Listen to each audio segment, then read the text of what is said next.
একটা বিন্দুতে দুটো রাস্তা মিলিত হলো।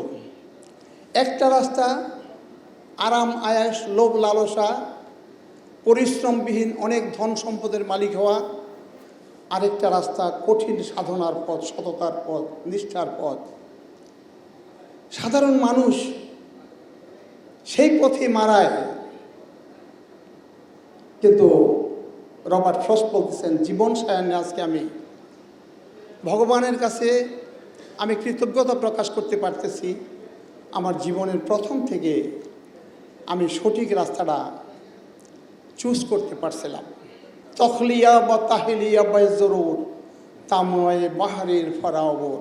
বিদ্যা তখনই অলঙ্কারের মতো কাজ করবে যখন বিদ্যার সাথে বিনয়ের সংমিশ্রণ হবে, শিক্ষার সাথে দীক্ষার সংমিশ্রণ হবে, কর্মের মধ্যে নিষ্ঠার সংমিশ্রণ হবে এবং জীবনের মধ্যে প্রেম এবং ভালোবাসার সম্মিশ্রণ হবে।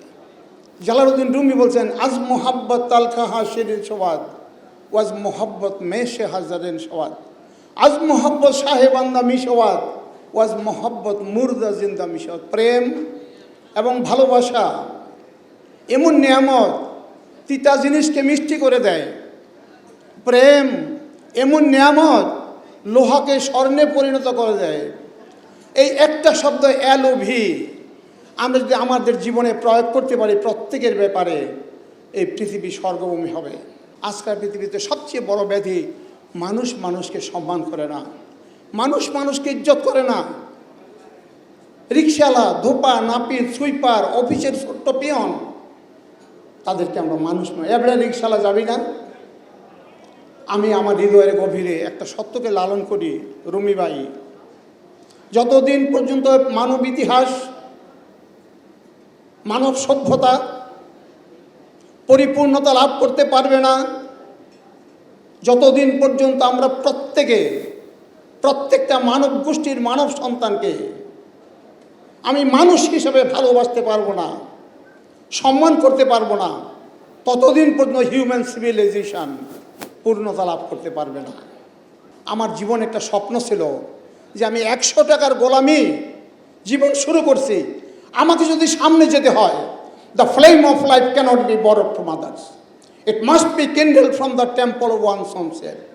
জীবনের গভীরে যে প্রতিভার বীজ, সেই প্রতিভার বীজকে ধার করা যায় না, এটা দোকানে পাওয়া যায় না, এটা নিজের মন্দিরের মধ্যে তৈরি করতে হয়। মঞ্জিল সে আগে বারকার তো মঞ্জিল কো তালাশ কর, মিল जाएगा तुझको दरिया तो समुद्र तलाश कर। हार शीशा टूट जाता पत्थर के चोटों से, अरे पत्थर ही टूट जाए तो ऐसा शीशा तलाश कर। আমি 100 টাকার মানুষ এখানে আসছি। আমার জীবনে কোনো চেক ডিজনার হয় নাই, আমার জীবনে কোনো লোন ব্যাংকের ওভারডিউ হয় নাই, আমার জীবনে কোনো ফজলে শাহিন শাহ রিজভী, রুমি আলী ভাই, ওনাদেরকে জীবনে আমি কোনো ওভারডিউ ইন্টারেস্ট দেই নাই। আমি জীবনে কোনো দিন মাহবুব ভাই কোনো ব্যাংকের কাছে দরখাস্ত করি নাই, এই ব্যবসাটা অনেক লস হয়েছে, আমাকে একটু ইন্টারেস্ট কমাই দেন। আমার জীবনে আমি সেটা করি নাই। দেশের টাকা বিদেশে পাচার করে, ব্যাংকের লোন ঠিক মতো না দিয়ে কেন তারা ডিফল্ট করে? বাংলাদেশের ইকোনমিতে 6 লক্ষ কোটি টাকা ব্যাড লোন আছে। এই টাকা যদি না থাকতো আমরা 2% বড় করতে পারতাম। আমাদের ইকোনমি $1 ট্রিলিয়ন যাচ্ছে। মনে করেন আমরা এখন 12% বড় করতেছি। যদি 2% আমরা বড় করতে পারতাম, আমাদের ইকোনমিক গ্রোথ কোথায় যাইতো?